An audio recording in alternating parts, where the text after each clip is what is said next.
Good morning. Good morning, sir. Okay. Just a minute.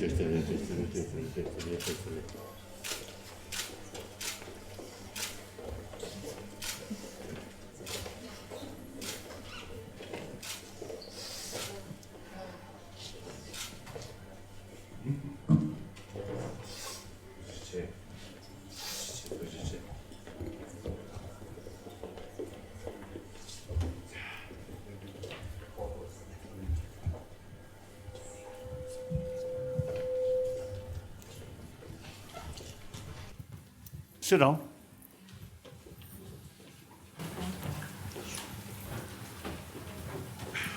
Sorry. A lot of people my meeting, some people, so a little bit delayed. Sorry, apologize.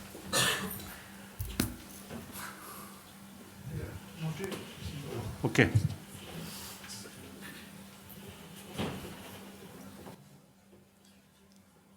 A very good morning, Your Holiness Tashidale.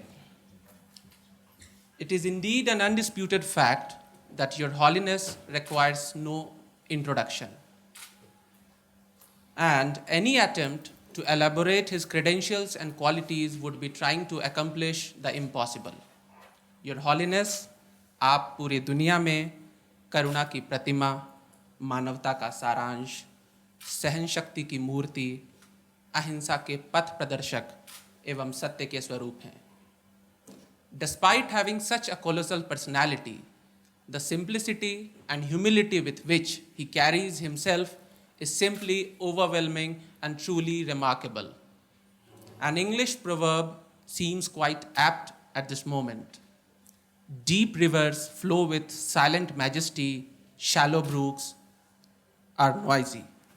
Revered Holiness, we are 35 students from 26 different universities all across India, are one of the most fortunate species to become part of 22nd Gurukul Program 2016 under the aegis of Foundation for Universal Responsibility of His Holiness Dalai Lama Ji and the leadership of Thupten Sir. Your Holiness, our entire group is reminiscent of mosaic structure in the sense that it is full of heterogeneity and diversity but still concur in terms of principles. After an enriching journey of almost 3 weeks, I can simply proclaim that Gurukul is one of the best things happened in almost all of our life. Given the unique nature of the program, which encompasses living in monasteries and nunneries, exposure to Tibetan art and culture, interaction with monks, nuns, social activists, administrative people, local people, Honorable Prime Minister, it is indeed a life-changing and watershed event in our life. By virtue of its profound and magnanimous impact, I feel no hesitation in saying that we have attained one unique identity here, that is Gurukulite. Anyway, I can find and feel the extreme eagerness and temptation in the eyes of all of us. And I swear that I am not going to test you people's patience. So I would request Your Holiness to please enlighten us with your views and perspectives on nuances of life, learning, and experience. Thank you. Thank you. I prefer, I think, afterwards, after my the introduction, something. Just question and answer. So then, now since 1959 April, I reach firstly Kansamani, the border, then eventually Mussoorie.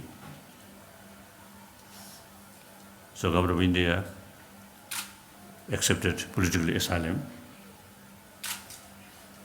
Then Pandit Nehru, since 54, I know him. Maybe it's quite strange. It's the first meeting in Peking. Then I was among the Chinese dignitary. Zhuan introduced each person. Then my case, right? In front of me, when Pandit Nehru reached, Zhuan mentioned Dalai Lama. That Pandit Nehru almost looks like frozen. No movement, no word. I felt that short moment, Pandit Nehru, I think, reflect the change of Tibet and 1,000-year-old some close relation between India and Tibet, like that. So then, after 59, then 56, I met several meeting Pandit Nehru, and he gave me a lot of meaningful advice. Then after 59, in spite some minister of his cabinet suggested if Dalai Lama, if government of India give asylum to Dalai Lama, that will be hindrance for good relation with China. In spite of that, Pandit Nehru decided we must accept. Then as soon as I reached Mussoorie, I think after few days, Pandit Nehru came Mussoorie. Of course, I had some other works, but then he came to see me at the Birla House and a long talk. So right from the beginning, Pandit Nehru very, very sympathetic. So then, now 57 years passed. The Tibetan community here in this country not only they carry some kind of self-sufficient way, sort of resettlement of these things, but also I think the real sort of 1,000-year-old Tibetan knowledge about the Nalanda tradition, I think freely study that sort of that kind of situation is only exist in our community in India, not in our own land. A lot of restrictions.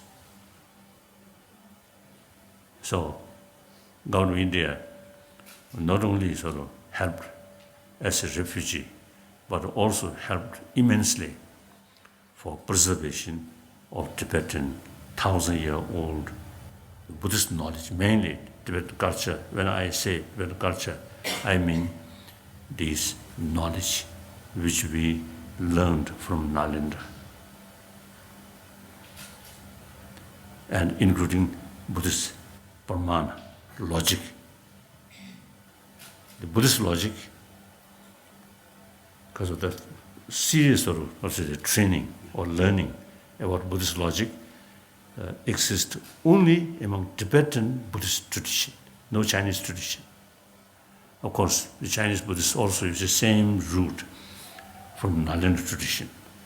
But you see, the Buddhist logic, these things, not fully translated into Chinese language. In Tibetan, the Dignath sort of writing for logic and the Dharmakritis writing, all translated into Tibetan. And not only translation, they are available, but also we study these root texts learned by heart then word by word explain, then through debate, try to understand precise meaning. So that's so therefore, as a refugee, we kept this knowledge. Now those generation 59, when we come together, that most of them now gone. But new generation, now they still carry. So recently I was in South India, so they really making, I think, a genuine effort to keep this knowledge. So now more and more people from different countries also now joining in our monastic institutions, like that. So I often see expressing, historically, you are our guru, Indians, our guru, we are Chela. So I often half joke, telling them, half true, that we not only Chela of Indian guru, but quite trusted, reliable Chela. Because in Guru's own land, a lot of ups and downs about this knowledge. Now today, I think almost none. You're too much rushing, westernized, modern technology, modern education, these things. So in India itself, now this ancient knowledge, now I think maybe very few people, otherwise almost gone, but then we kept all this knowledge. So now, from this knowledge, as a Buddhist monk, to a different part of the world, I found this knowledge is something very relevant to today's world. So, although my own knowledge very, very limited, when I was young, when I really studied these things, I'm very, very lazy student. Sometimes I feel little regret. At that time, there is real opportunity, but I not much pay attention. Even limited knowledge, very helpful, very useful. Many great thinkers, educationists, scientists now really find certain things, new concept or new understanding about reality, like that. So then, on each occasion, when I sort of find people really showing, then I really feel, greatness of ancient Indian knowledge. So, I, as a Chela of ancient Indian guru, sometimes feel quite sort of, because of the proud sorry, quite sort of proud. So, guru must feel proud with this knowledge. So now, that proud should be because of the reality, right? Should be because of the proud child.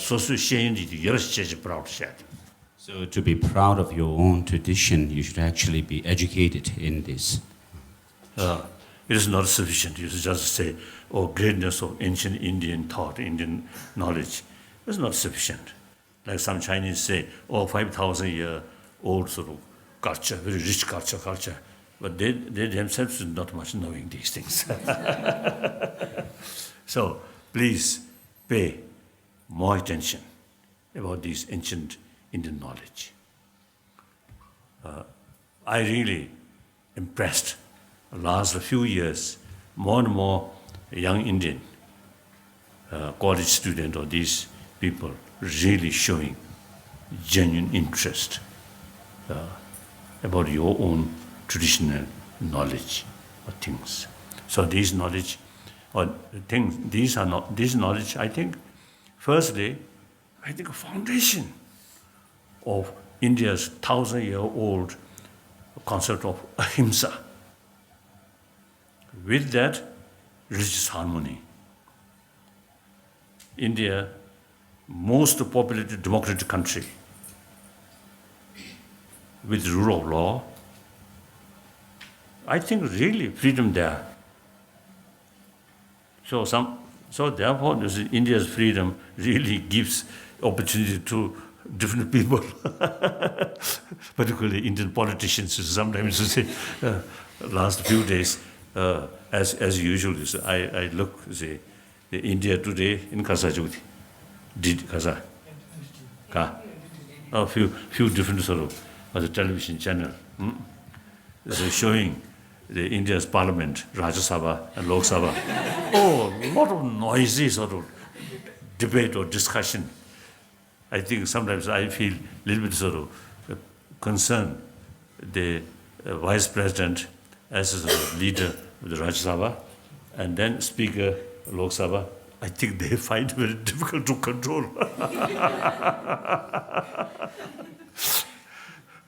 So,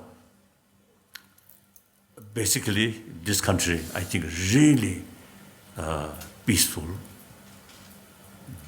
democracy deeply rooted and stable. Therefore, compared with neighboring state, India, I think, really peaceful, harmonious society. I think wonderful, wonderful. So that much I want to share with you. So now the point is, younger generation, now you must pay more attention about your 1,000 years sort of old, the really sort of kasota bana sophisticated knowledge, including knowledge about our mind. Usually I call science of mind. That's really now very important in today's world. Many scientists, now last 30 years, I have sort of serious discussion with scientists. Many of them top scientists, very worldwide knowing, well-known scientists, respected scientists. You see, many of these scientists, they're really showing genuine interest, not only interest, but they now growing eagerness to learn more from ancient sort of Indian sort of knowledge about mind and emotion, because a lot of problems, including health, you see, and the society, the lack of inner peace. So you see, these crises will happen. So inner peace, relying drugs or alcohol, these are just temporary. So inner peace must develop within our own mind, with reasons. In order to utilize these reasons, we need fuller knowledge about, usually I call map of emotion, map of mind. So please pay, whether believe religion or not, different matter, personal matter, but this knowledge, as a 7 billion human being, really need this knowledge. A lot of crises now we are facing today. You see, all these, ultimate source of these crises develop here. And this human intelligence, you see, use or guided by hatred, anger, fear. So it is. So therefore, now time come. We have to we have to make effort to deal problem here. And this intelligence must use for that inner peace. Not through prayer, not through recitation of a mantra, but use our intelligence. Thinking, analyze. So you have, I think, a real opportunity, real potential there. So please think more these things. Okay. So anyway, unfortunate. Now you are traditionally our guru. Now time come. Chela become guru. Guru become chela now.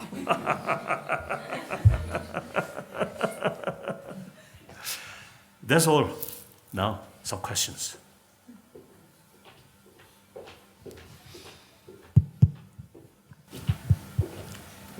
Namaskar. Your Holiness, Sit. Our meeting completely informal. Whenever I meet people, I talk. I always consider I am just another human being. I am one of the 7 billion human beings. I never think I am something special. No, never. why secular ethics is so important to you? As I mentioned earlier, you see, prayer, I think over at least 2,000 years, various different religious people, but even nation, pray to God for peace. Ultimately, you see, they praying, you see, God, peace with us, with me, victory for us, defeat other. Then God confused. All people created by God according the concept of the Creator, isn't it? 7 billion human beings, all these 200 nations created by God. So then pray to God, we should win, they defeat. Then God, I think, confused. Where my blessing should go. So that's a reality now. That's reality. And then, out of 7 billion human beings, over 1 billion non-believer. These people, also human beings, they also need peace of mind. Not through prayer, but through education. So all major religious traditions usually carry message of love, message of forgiveness, tolerance. That's not sufficient. Not cover 7 billion human beings. Even those religious people, supposed to be religious people, deep inside, you see, lack of real conviction about these topics which carried over 1,000 years by these religious traditions. Not much of a conviction. Religion simply name. I am Buddhist, and carrying some negative things, doing negative things. I'm Christian, doing something different thing. I'm Muslim, different. I'm Hindu, different. In reality, not much. So sometimes I jokingly telling my Indian friend, I think almost every Indian family, pray to God, or Shivaji, or Ganesh, or some other sort of deities, gods or goddesses. Because of incense, some flower, some incense, in the front of these statue of these gods or goddesses. Then it seems to me, they pray to God, oh, my corrupted life should be successful. How can? If you really believe, these gods and goddesses, then your life should be truthful, honest, more compassionate. If you really practice these things, then there is no basis creating huge gap rich and poor, and also exploitation, corruptions. If you really follow the various different religious the concept, seriously practice, implement, then no possibility. So this clearly shows lack of conviction about these deeper values. So now time comes to education from kindergarten level up to university level, education about moral ethics. Not talking about heaven or next life, just how to create happy individual, happy society, happy family, then ultimately happy world. 7 billion human beings. So in this respect, I think because of historically, you have this knowledge. So and religious harmony, 1,000 years already there. Now India should lead rest of the world, firstly religious harmony. Secondly, promotion of ahimsa. Ahimsa, the motivation or background of ahimsa is karuna.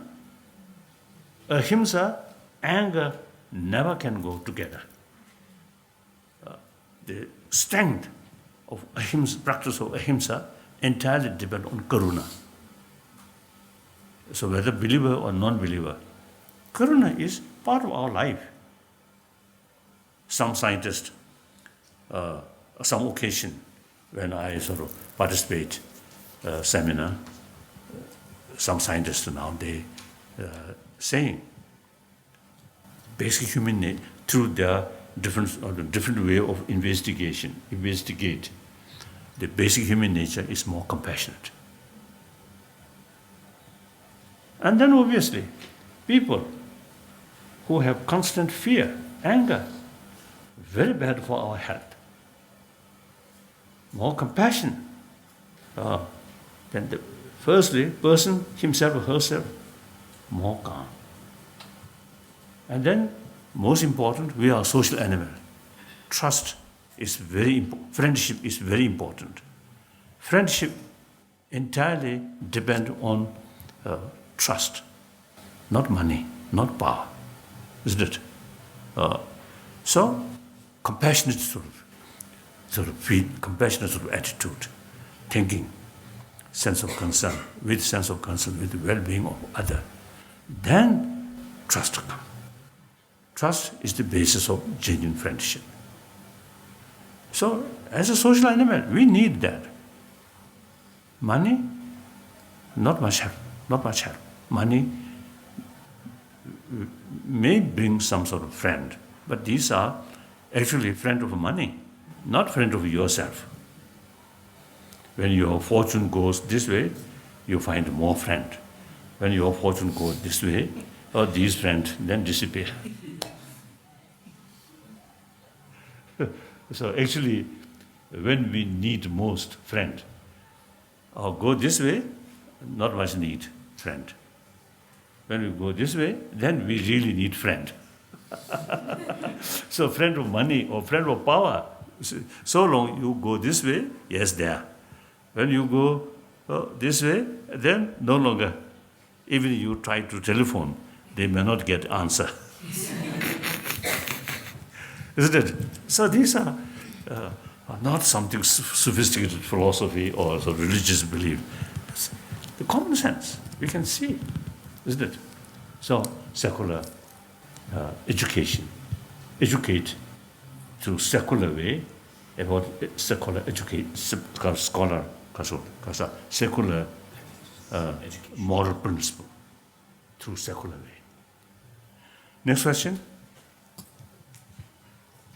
Your Holiness, the modern concept of secularism encompasses separation between state and religion.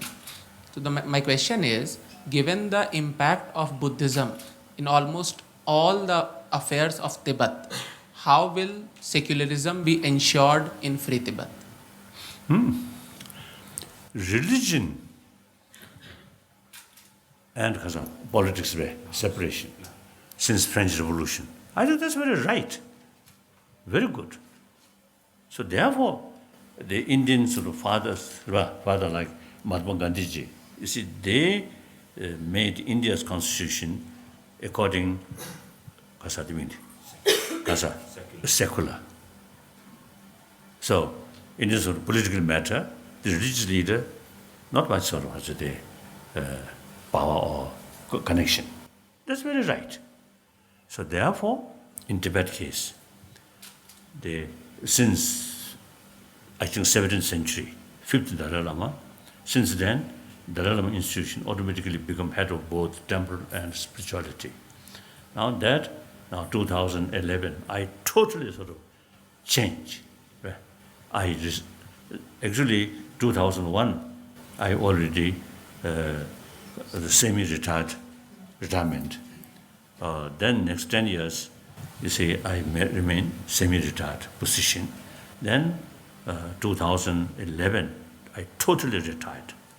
So not only myself is retired, but also now the traditional sort of at least 4 centuries tradition, as I mentioned earlier, the Dalai Lama institution automatically become head of both, that formally, officially, proudly cease.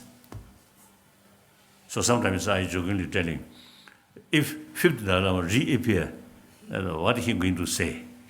But then reality, no danger, such things. So I have the full power to cease them.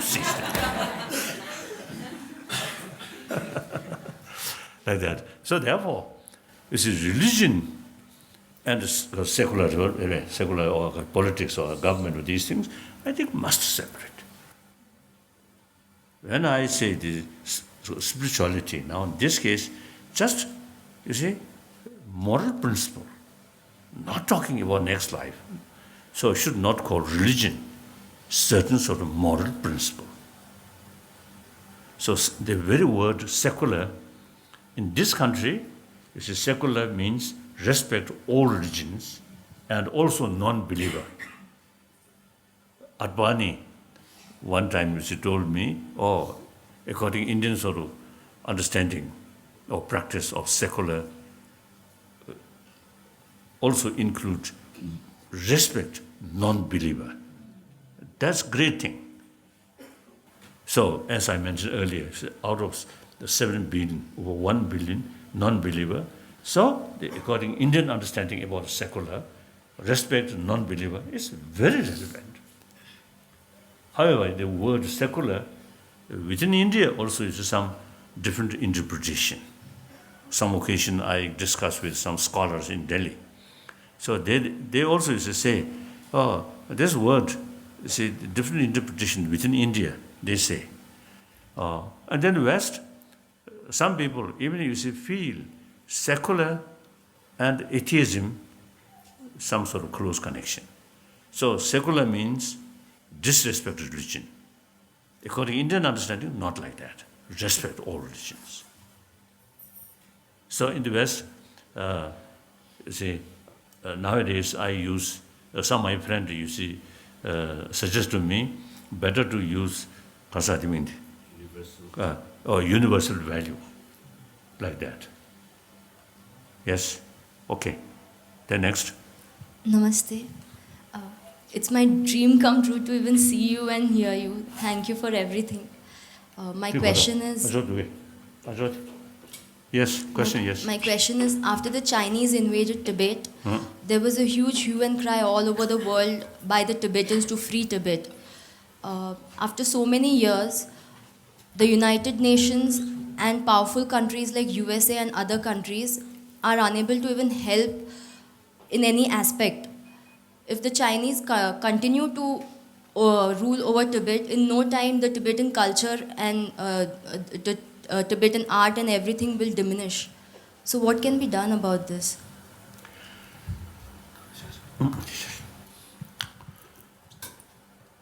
Yes. Since so-called liberation Tibet,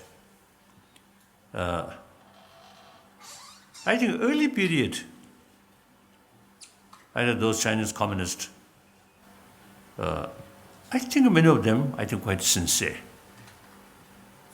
in early 50. Many of these party members, I know.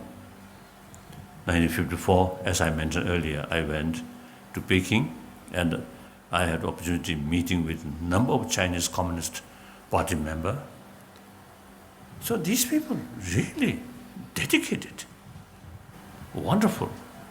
They never concern importance of their family. Only people serving public. But then their kind of spirit around 56, 57, I think gradually degenerate. I think Mao Zedong himself, when I met 1954, 55, several times, I really admire Mao Zedong. I really convinced he really great revolutionary. But then around 57, what we call 100 flower, some kind of movement. And then had too much power in his hand. And then also his sort of surrounding sort of officials, I think too much praising him. So then gradually I think power spoiled him.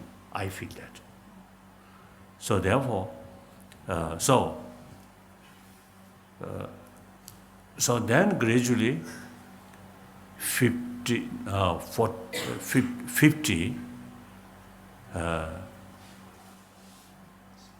some sort of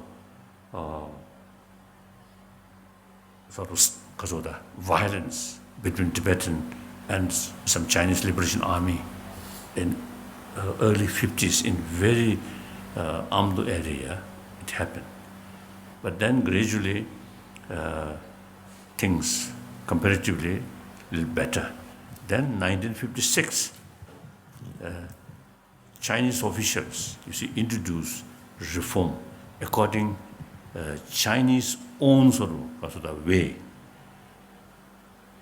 Tibetan feudal system, exploitation there, but this whole society, more Buddhist community, so compassion still there. So when 1959, in Lhasa area, in central Tibet, when so-called, you see, slave call and make struggle with their landlord. They, you see, actually, many of these landlords, slave, protected their landlord, not like in China proper. So they also the very backward system, but I think a Buddhist sort of concept is a compassion. I think really makes differences. So in any way, you see, then you see there are Chinese officials, you see there, and meantime, 56, some. So his point is, so it's the Chinese officials. They introduce or carry the practice of reform, what actually happened in China proper. You see, that not fit among Tibetan community. Then uprising happened. So the result, crush. Since 56, 57, firstly 56 in eastern Tibet, then 57 northeast Tibet, Amdo area. Then 58 reach central Tibet. Then finally 59 crisis. So then, now today, China, same constitution, same sort of party, same ideology, but reality, much change. Last now almost 60 years, you see, new leadership, you see, some change. Deng Xiaoping come, at least in economy field, you see, the more market-oriented economy, so wider sort of contact with outside world. That immense effect in China. So now today, the communist, almost, you see, time passes, they a little bit sort of isolated party. Many party members, no longer much faith. Because of their only interest is money. So remain party member, better opportunity making money. That's the only reason, I think most cases like that. So other hand, you see, in now China, during Cultural Revolution, I think deliberately destroy or eliminate all religious sort of tradition, particularly Buddhism. Now today, Buddhist population in China, around 400 millions. So, big portion of Chinese population, out of 1.3 billions. Now in Kazachapta, 400 millions Buddhist population. So things are changing. Many of these Chinese Buddhists genuinely is seeing or gradually recognize Tibetan Buddhist tradition is really authentic Nalanda tradition. So many Chinese Buddhists now following Tibetan Buddhist tradition, including some party member and some leaders also. So things are changing. So therefore, so then we, since 74, we are not seeking independence, separation. We want to remain within the People's Republic of China and should implement all the rights which mentioned in Chinese Constitution, should fully implement on the spot. And then full protection about environment and the protection of Tibetan culture, including Tibetan language, and then mutual benefit. Now time passed. Ancient time, 7th century, 8th century, 9th century, Tibet was independent country with powerful empire, emperor. So some sort of historians say, on the, research on the basis of Chinese own document, they say, now they concluded 7th century, 8th century, 9th century, 3 empires. Chinese Empire, Tibetan Empire, Mongol Empire. So now, that's past. Like European Union. In the past, they too much, they are very much sort of emphasis about their own national interest. So nationalism strong. I think First World War, Second World War, I think very much related with too much sort of extreme nationalism. My nation, my nation. The spirit of European Union, thinking more wider perspective. Now, Great Britain now, I don't know. some portion of people there, I think they, because of the thinking during British, because of the previous British Empire, past is past now, never return. So we have to act according to this reality and think more, I think, internationalism or something like that. This very name of our society, Kasa, global, so what? Universal responsibility. Thinking about the world. So here, yesterday, at the measure, actually I think day before yesterday I met some, they were today,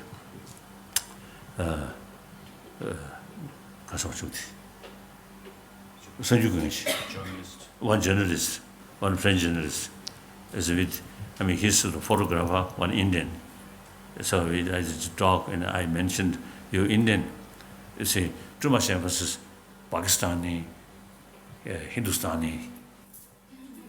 Actually, you see, Urdu language more or less common language. And the habit of food, singing, or this, very similar. Except religion.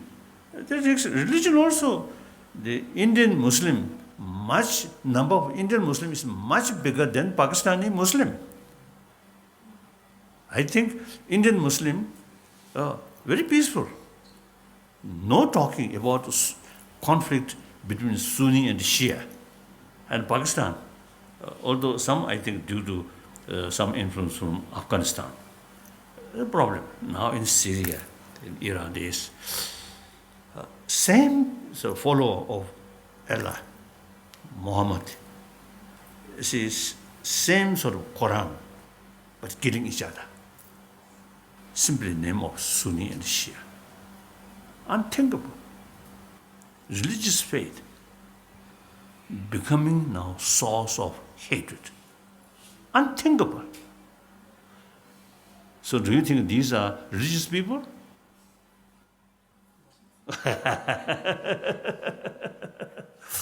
So these days I sort of mentioning the wording, the Muslim terrorist, Buddhist terrorist, that very word I feel wrong. Person who involve terrorism, once they start that sort of thinking, no longer Buddhist, no longer Muslim, I feel. The Muslim, many of my friends, Muslim, they say one Muslim person, you see, create bloodshed, then no longer, the reality, no longer Muslim practitioner. And then genuine Muslim must extend love towards entire creatures of Allah. Wonderful, wonderful.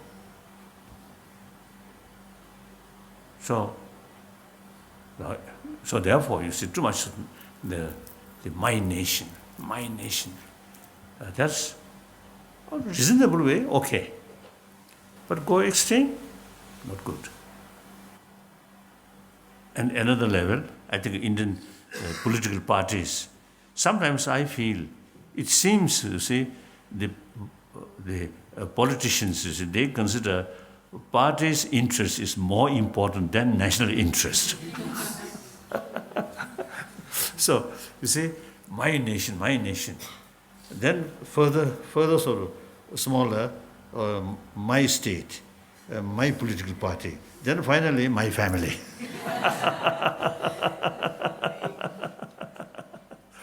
So now time come, I think many problems, you see, causing too much narrow-minded. Me. That's the cause of this man-made problem.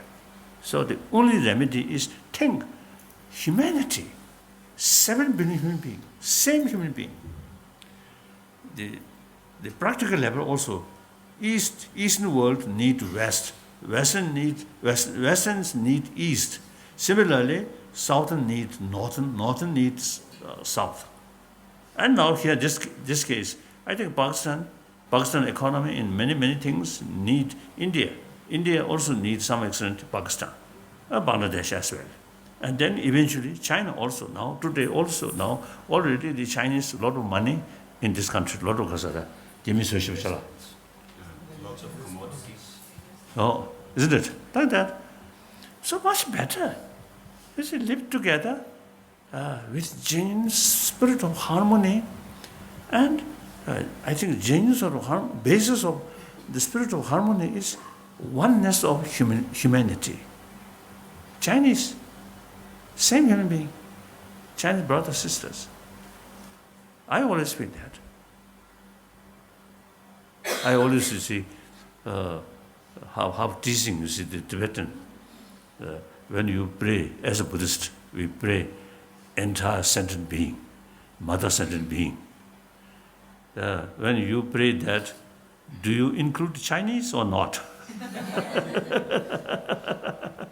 So you see, very basic thing, you see, we always say entire sentient being, all human being.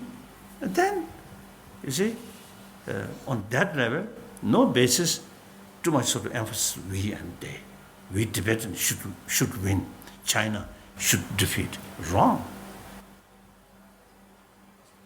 If they are happy, we also will happy. If they suffer, we also suffer. Their whole system on their sort of corruptions. Chinese people also suffer a lot. No freedom of speech, no free sort of newspaper, no proper rule of law, a lot of sufferings there. I met a number of Chinese peasants, really very poor. When I inquire condition in their own area, they say very difficult. The local officials, their only interest is money. So their position used for money, not taking care about local farmers. So a lot of problems, due to lack of moral principle. Okay, next question.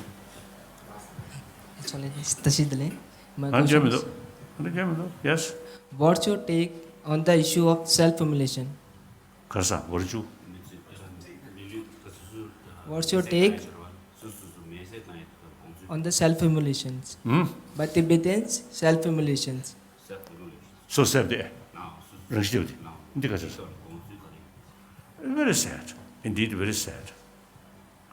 And one aspect, you see, such person who have the courage to sacrifice their own life, and then they can easily, you see, use some, something more violence or almost like terrorist work they can do, but they restrain, not harming other. But then, when this case firstly happened, that as a one BBC reporter I met, he asked me.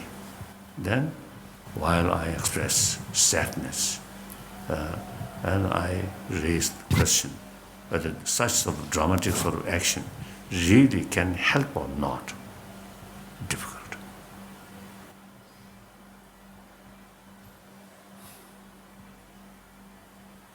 And similarly, it's a Tibetan, some Tibetan who criticize our stand, middle of approach. They want independence. Yes, we have a right. Historically, we are independence. Now, if we stand independence, fight for independence, then automatically, because of that, create some kind of confrontation with not only Chinese government, but Chinese people. They are very much sort of love their own nation. So then, through centuries, they brainwash. You see, Tibet always part of China. So therefore, you see, that's the source of way of violence. So violence, nobody's interest. So, in spite we our right to be independent nation, but we thinking the European Union, as I mentioned earlier, I really admire European Union. Well, now time come, live together, think common interest is more important than just individual national interest. So these days, some occasion I express, I wish, you see, European Union, the spirit of European Union, that eventually this should start African Union, South American Union. Then European Union eventually should include Russia. Then Asian Union. I really see sort of the empty dream, some kind of close relation between India and China.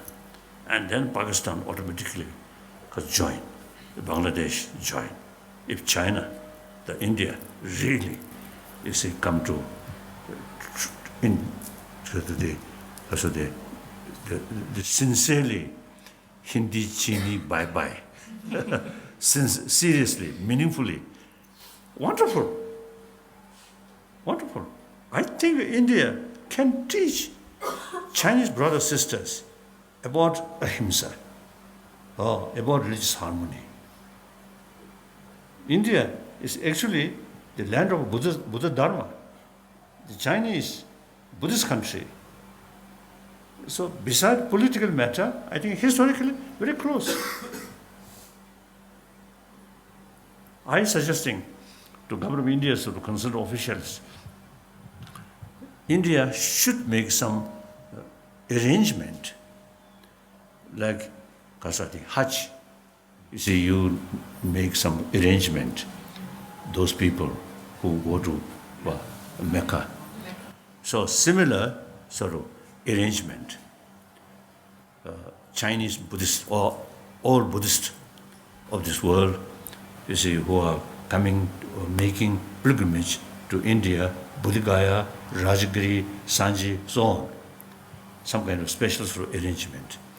Then I think thousands of the Chinese Buddhists, I think happily, I think come. Then that give them some emotionally, you see, closer feeling with India. Like that. What do you think? This thinking is unrealistic thinking? Unrealistic thinking? Or what do you think?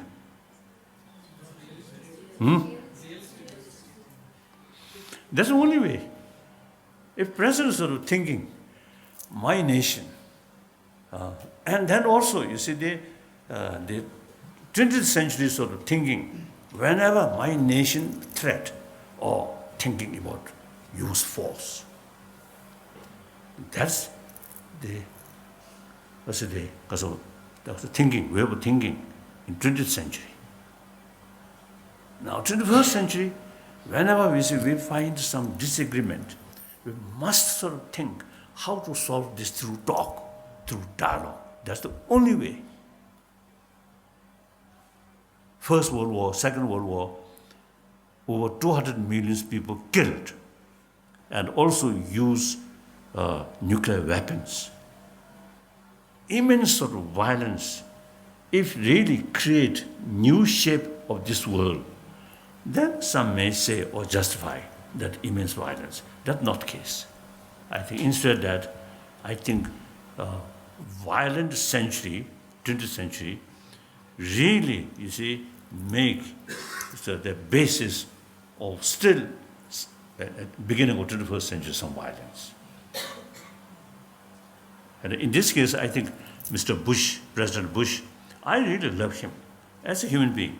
Whenever I meet some leaders, first I always look human level. At the human level, a nice person, then I immediately become a very close friend.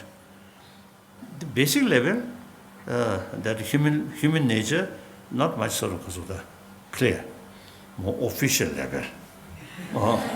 Then I really feel, you see, even 1 second, I feel very too long. And then I want to leave. If the other person is really showing genuine human being, then I love to talk and spend more time. So, President Bush, first time meeting him, you see, as usual, sort of some cookies, tea and cookie. And I expressed which cookie is better. And he immediately responded, oh, this is good, this is good, this is good. Then I felt, oh, he acting like a human being. Some president is not like that. Very formal, very formal. So, Mr. Bush, I really love him. I respect him. I publicly mentioned I love him. But as far as his policy is concerned, some of his policy is wrong. I publicly mentioned, you see, some of his policy is concerned, I have some great reservation. And after Iraqi crisis happened, another occasion I met, I told him, I respect you, I love you, but some of your policy is concerned, I have some reservation. He laughed. So I really feel the September 11th event, I think the American response, very militant thinking. And then finally, Iraq happened. I think that was, causing now today some problems, I feel. If at that time, if necessary, meeting with Bin Laden, talk. And Saddam Hussein, meet, talk. If directly talk, not effective, not appropriate, there are some, retired some officials, some scientists, some great thinkers, like President Havel at that time. So go there, talk, Saddam Hussein. no use. You see that no use to talk, but like that. So I usually expressing. Now 20th century becomes century of violence. Now 21st century should be century of dialogue. We never can achieve century without problem. Problem always there. So they're dealing with problem through dialogue, talk. So in order to carry meaningful dialogue, you have the sort of mental attitude to respect others' right, others' interest. Then make some compromise. That's the meaningful dialogue. In the name of dialogue, we should win, they should lose. How can dialogue? Okay, like that. So now last question. Destiny, Your Holiness, in case Tibetan issue solved by middle way approach, then can we form a democratic system in Tibet after solving Tibetan issue by middle way approach? 그래서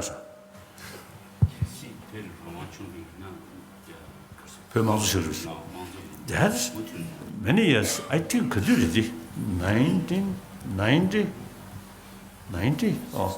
One was a formal statement I mentioned.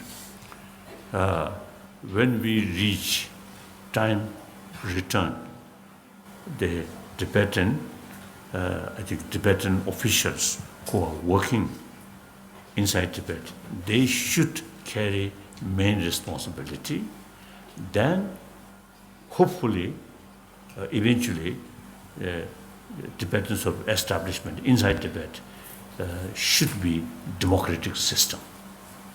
So one reason we establish here democratic system is pattern for them. I think democratic system is best system. Although some drawbacks here and there, but basically I think best system. And according the Buddhist sort of thinking, the Buddhist sort of monks rule, there are about 100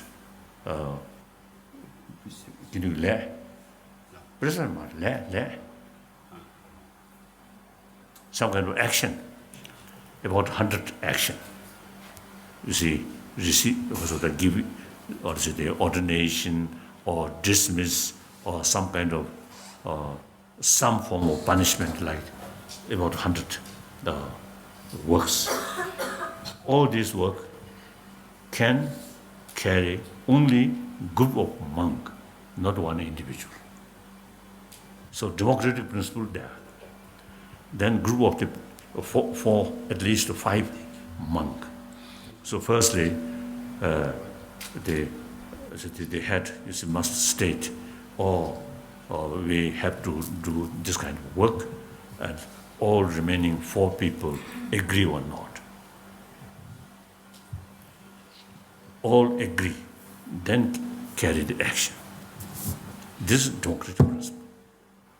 So like a revival of Bhikshuni vow, I have no ability, no authority, unless you see the group of monk.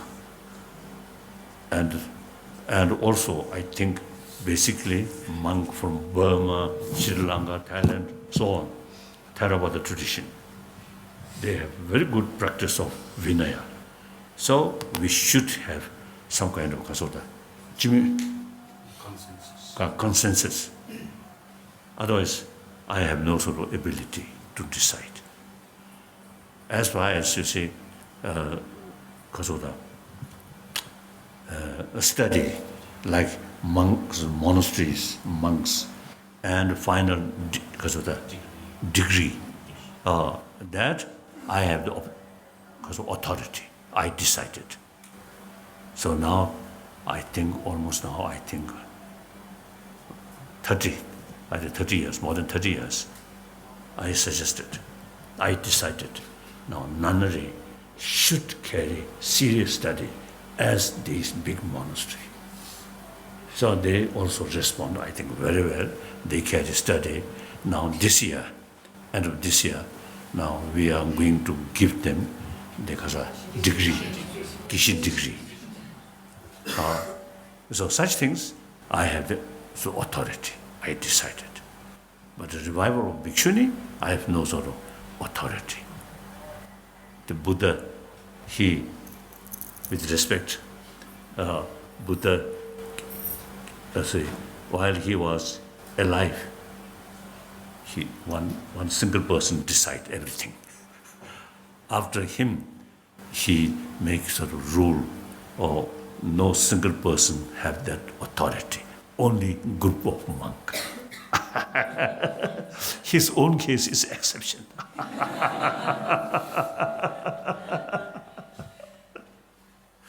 Okay, thank you. Oh yes. Respected His Holiness the Dalai Lama, on the behalf of the Gurukul participants, I would like to express my deep gratitude to you for giving us your valuable time and giving simple answers to our complex issues. I would also like to extend my thanks to the Foundation for Universal Responsibility, His Holiness Dalai Lama, the Dalai Lama Foundation, and Sawang Thupten for organizing this event for us. We all came here with our own beliefs and perspectives, and having spent 20 days among the Tibetan community, learning about Tibetan culture, and engaging with the issues of Tibet in China, I am sure that we are going back with a broader vision and a greater sense of responsibility. Apart from this, the Buddhist philosophy workshops, which aimed at transmitting the values of compassion and becoming better human beings in life, facilitated a vision to understand personal transformation, which can bring about larger social change. Many thanks to the various Tibetan organizations in exile for extending a warm welcome to the participants of the Gurukul and allowing us to engage in a dialogue with them on the contemporary issues. We are obliged to the various speakers for giving us their valuable time and insights about the Tibetan community in exile, as well as what's happening in the autonomous region of Tibet. You call we Indians as the Guru and Tibetans as the Chelas, but in the contemporary times, you are being the Guru to we Indians. We are honored to have you in India and really appreciate the coexistence of Tibetan and Indian communities, which has enabled Tibetans to be the most successful refugee community in the world. Your attempt to get the university students together through the medium of the Gurukul Program and instilling in them a sense of universal responsibility is commendable, for it provides a platform for young minds to engage with issues much complex and have a broad perspective in understanding inter-community relations. I would like to conclude this session with the question that all of us need to ask ourselves: why do we get the greatest feeling when we do something good for another human being or another living being for that matter? I think there's something within us, all of us, in our consciousness and very biology that is built for helping others in need. And this is further reiterated by your vision for young minds to realize their duties and give back to the society. It's the urge to embrace the other person beyond the labels of race, religion, nationality, and spread the message of love. I thank you once again for being the light and guide in our lives. Thank you. Thank you. Thank you. Any country or any community, I think older people, now you see time goes, older people, you see, will go. So I usually say telling the generation of 20th century and the generation of 21st century. It's my generation, you see, the generation of 20th century. So that now ready to say bye-bye. So now one example now, recently about 2 weeks in America, a little bit tired, and then go to South India about 1 week. You see, too much humidity. So my knees become a little bit worse.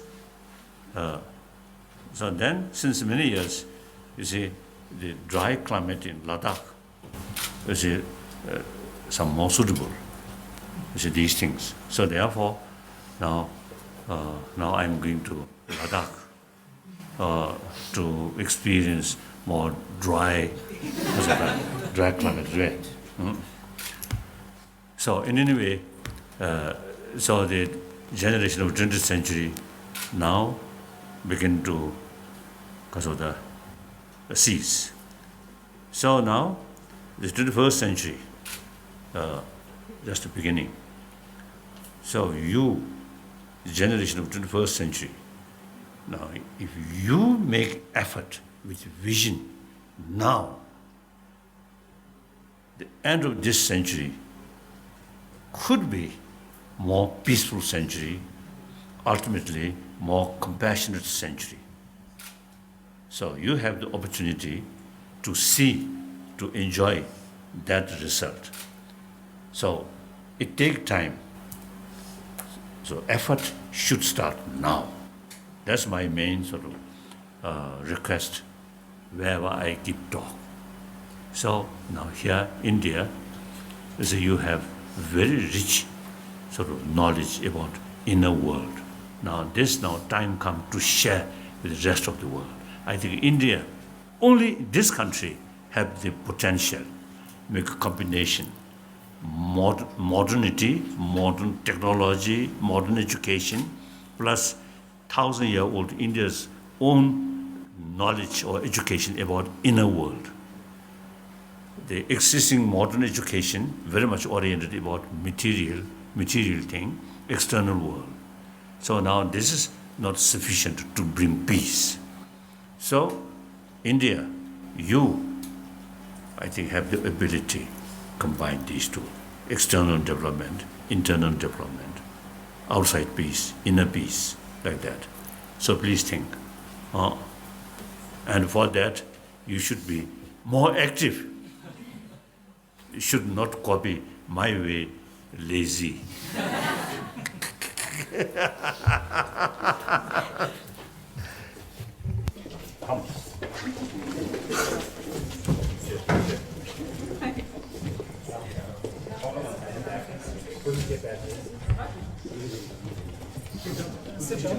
Those who are sure that we just put the side.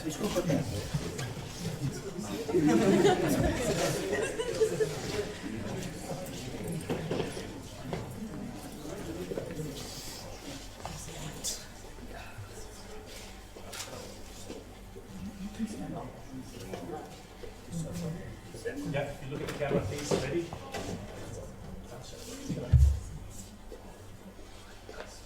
Ready? 1, 2, 3.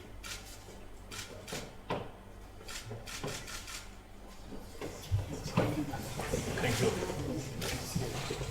Thank you. Come this side. We'll just go right on this side. As we go first.